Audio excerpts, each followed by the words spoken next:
Oh, you're finally here. The tech news have almost gotten cold. So apparently Apple's next product launch event will be on the 7th of September, and this will most likely contain the very anticipated iPhone 14 launch, among other things, of course, but this is obviously the big product many people are looking forward to. So, don't buy an iPhone right now. Probably not the best idea, as the iPhone 13 will probably drop in price even more when the 14 comes out, and 14 is newer, so it's better. And be sure to save up some money so you can continue, or once again be the cool kid with the new iPhone. Airbnb is looking to end partying forever with this new anti-party technology, which is kind of a weird way of calling it, because basically, as far as I understand, is this algorithm will just look at your account data. How long are you renting a particular place? How old are you? What's your review history from previous times you rented Airbnb and such? So it will kind of decide, oh, this guy, he's not so trustworthy, and he's only renting this thing for a weekend, he may be partying. So it will just, I don't know, I guess it will just not allow you to rent Airbnb. So I can see both sides of this. Obviously that sucks, but as a property owner, you probably don't want people partying and messing up your property.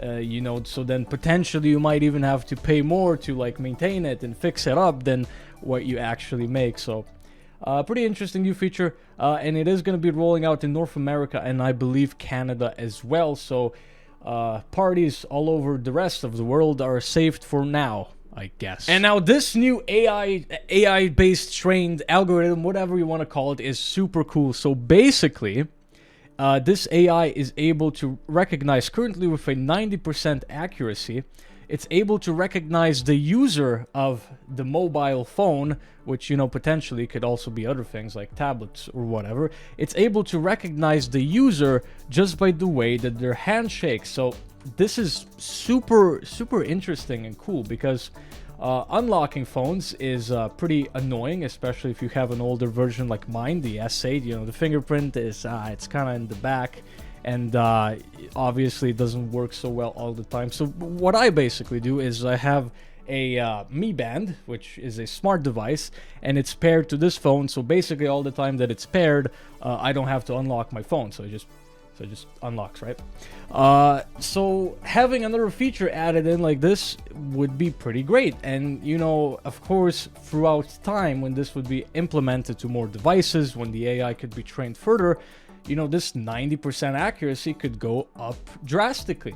It would also be interesting to see the difference of what if you overconsume caffeine on that day, and you're just a little bit more shaky, or maybe you're cold, so you're a little bit more shaky as well. So it's interesting.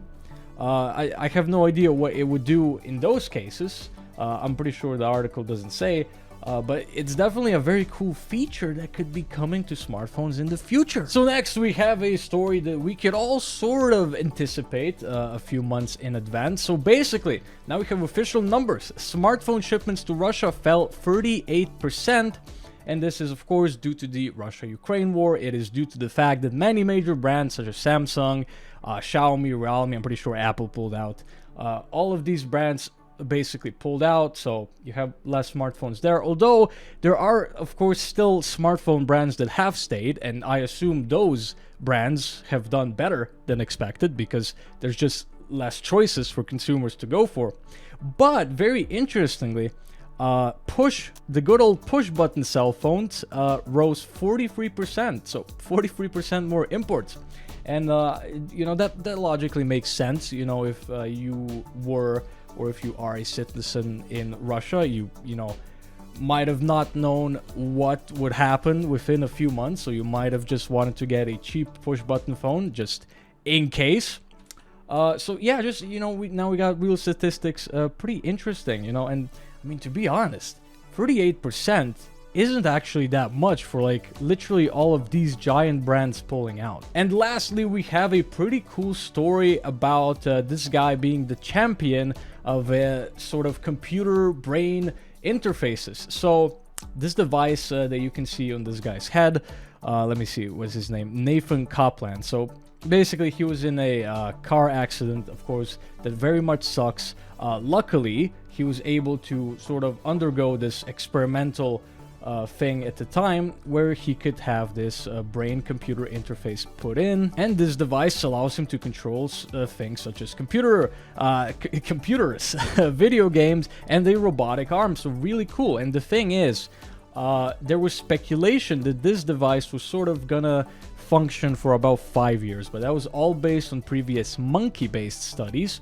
But at this point, he has had the interface implanted for more than 7 years, and apparently it's still fine. So it's a cool story. You know, this is definitely a field of technology that is very exciting, very great to have advances in. You know, this literally has the potential to very dramatically improve the quality of life for a lot of people. So just a nice story to sort of finish it off. And unless you want to become a push button cell phone user, you should probably follow this channel, because that will somehow prevent you from becoming that, you know.